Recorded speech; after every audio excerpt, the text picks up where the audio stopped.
সবাইকে আসসালামু আলাইকুম। রিয়াজ কিচেন থেকে নতুন আরও একটি মজাদার রেসিপি নিয়ে আপনাদের মাঝে হাজির হয়ে গেলাম। আজকে তৈরি করে দেখাচ্ছি অসাধারণ স্বাদের গরুর মাংস ভুনা, যে ভুনা খেলে সবাই পাগল হয়ে যাবে, আপনার প্রশংসা করতে থাকবে। এই মাংস ভুনা এতটাই মজার হবে। আশা করছি রেসিপিটি ভালো লাগবে। ভিডিওটি ভালো লাগলে লাইক শেয়ার দিতে ভুলে যাবেন না এবং আমার ইউটিউব চ্যানেলটিকে সাবস্ক্রাইব করে পাশে থাকবেন। চলে যাচ্ছি পুরো রেসিপিতে। আজকের এই মাংস এখানে আমি প্রায় 1.5 কেজির মতো নিয়েছি। আর এখানে প্রায় কিছু রগের মাংস আছে, কিছু হাড় আছে, কিছু চর্বি আছে, মানে সব কিছু মিলে আসলে মাংসটা রান্না করলে মাংসটা অনেক মজা লাগে খেতে। আর আমি এরকম একটু ছোটো করে পিস করে নিয়েছি, যেহেতু ভুনা করব। আপনারা আপনাদের পছন্দ অনুযায়ী মাংস কেটে নিতে পারেন। আমি এখানে গরুর মাংস নিয়েছি। আর মাংসটা কেটে নেওয়ার পরে খুব ভালো করে কয়েকবার পানি পরিবর্তন করে ধুয়ে নিয়েছি। মাংসটা এখন কোনো পানি নেই। এখানে 2 চা চামচ হলুদ গুঁড়া দিয়ে দিলাম, 2 চা চামচ মরিচের গুঁড়া দিচ্ছি। স্বাদ অনুযায়ী মরিচের গুঁড়াটা বাইরে কমে দিতে পারবেন। 1 চা চামচ উঁচু করে ধনিয়া গুঁড়া দিলাম এবং 1 চা চামচ দিয়ে দিচ্ছি লবণ। 1 চা চামচ আমি এখানে চিলি ফ্লেক্স ব্যবহার করছি, এতে করে খেতে ভালো লাগে। প্রায় 2 টেবিল চামচ পরিমাণে আমি এখানে আদা রসুন বাটা ব্যবহার করেছি। 1 চা চামচ দিয়ে দিলাম জিরা বাটা, আমি এখানে আস্ত জিরাটাই টাটকা বেটে নিয়েছি। আর আধা চা চামচ পরিমাণে গরম মশলা বাটা দিয়ে দিলাম। এই গোটা মশলাগুলো আপনি যদি একটু মাংসতে বেটে দেন, এই মাংসের টেস্টই অন্যরকম হয়ে যায়। তো তৈরি করলেই বুঝতে পারবেন। এখন আমি খুব ভালো করে মশলার সাথে মাংস মিশিয়ে নিচ্ছি। আর আদা রসুন বাটাটা 2 টেবিল চামচ উঁচু করে মানে ভরে ভরে দিয়ে দিতে হবে। মাখানো হয়ে গেলে এখানে আমি তেল দিয়ে দিচ্ছি।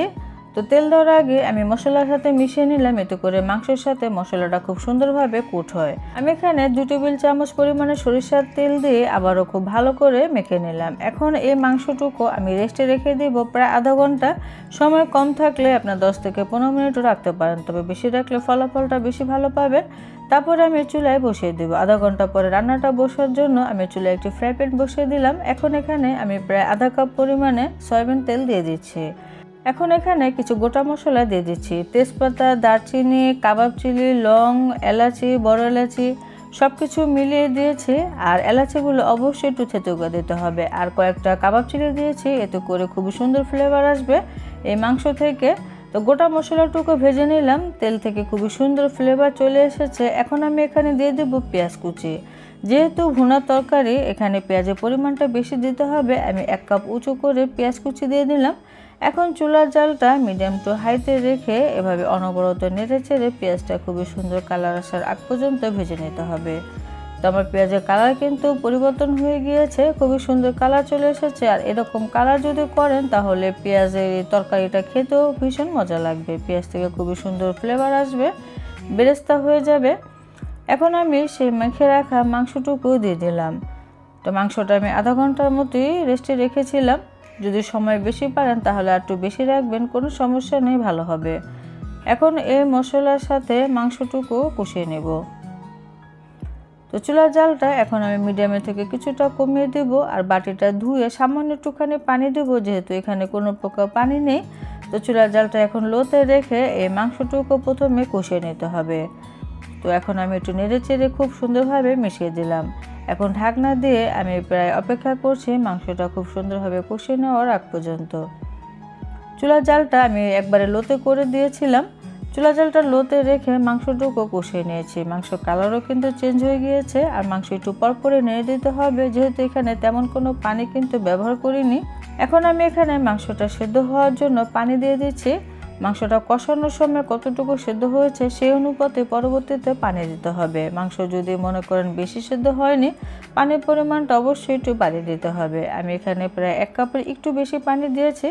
আর মাংসটা চেষ্টা করবেন কষানোর সময় বেশিরভাগটা সেদ্ধ করে নিতে, তাহলেই তরকারি খেতে মজা লাগবে। এখন আমি এখানে 1/4 চা চামচের মতো জয়ত্রী গুঁড়া দিয়ে দিয়েছি। তারপরে দিয়ে দিয়েছি প্রায় 6 থেকে 7টির মতো কাঁচামরিচ। আর মাংসটা কষানোর সময় অবশ্যই একটু সময় নিয়ে মাংস কষিয়ে নেবেন, তাহলে খেতে ভালো লাগবে। আমি আবারও ঢেকে অপেক্ষা করলাম মাংস পুরোপুরিভাবে সেদ্ধ হয়ে আসার আগ পর্যন্ত। ঢাকনাটাকে উঠিয়ে নিলাম। তো ফিরে এলাম, পানিটাও শুকিয়ে গিয়েছে, মাংসটাও আমার খুব সুন্দরভাবে সেদ্ধ হয়ে গিয়েছে। আমি এখন একটু চেক করে নিব। আর তরকারি কালারটাই কিন্তু পুরোপুরি চেঞ্জ হয়ে গিয়েছে, ভুনা ভুনা কালার একটি চলে এসেছে। আর এই তরকারিটা দিয়ে মানে ভাত, রুটি, পরোটা, তন্দুরি রুটি এগুলো খেতে কিন্তু ভীষণ মজা লাগবে। সাজলেকে কাঠি দিয়ে মাংসটা চেক করে নিয়েছি। মাংস পুরোপুরিভাবে সেদ্ধ হয়ে গিয়েছে। নামানোর আগে এখানে আমি সামান্য একটু করে ভাজা জিরার গুঁড়া এবং গরম মশলা গুঁড়া দিয়ে দিলাম। দিয়ে এই মাংসের সাথে খুব ভালো করে নেড়েচেড়ে মিশিয়ে দিতে হবে। আর ঢাকনা দিয়ে ঢেকে আমি প্রায় 5 থেকে 6 মিনিটের মতো অপেক্ষা করব। চুলা জালটা থাকবে একেবারেই লোতে। এখন আমি চুলার জালটাকে বন্ধ করে দিব। আপনাদের সাথে এখন শেয়ার করছি আমার এই তরকারিটা কেমন হয়েছে। তরকারির গ্রেভিটা দেখেই বুঝতে পারছেন তরকারি কতটা লোভনীয় হয়েছে। আর খেতে তো আলহামদুলিল্লাহ অনেক মজা হয়েছিল। আপনারা চাইলে বেশি পরিমাণে মাংস এভাবে রান্না করে বক্সে বক্সে করে রেখে দিতে পারেন। রমজান মাসে আপনারা সেহরিতে বা ইফতারিতে বের করে গরম করে নিলে কিন্তু হয়ে যাবে। খেতে কিন্তু মজা লাগবে, স্বাদ নষ্ট হবে না। আর অল্প করে মাংস বের করে যদি খিচুড়ি দিয়ে খান তাহলেও খেতে ভীষণ মজা লাগবে। আর মুড়ি মাখা দিয়ে খেতে তো এই তরকারিটা অত্যন্ত মজা লাগবে। কেউ মিস করবেন না রান্না করলে। আর রান্না করলে কমেন্টে জানাবেন আপুর এই রেসিপিটি কেমন হলো। তো ভিডিওটি ভালো লাগলে লাইক কমেন্ট করতে ভুলে যাবেন না। সবাই আমার সাথেই থাকবেন আমাকে অনেক বেশি সাপোর্ট করার জন্য। সবাই অনেক বেশি ভালো থাকবেন, সুস্থ থাকবেন। আজকের মতো বিদায় নিচ্ছি। আল্লাহ হাফেজ।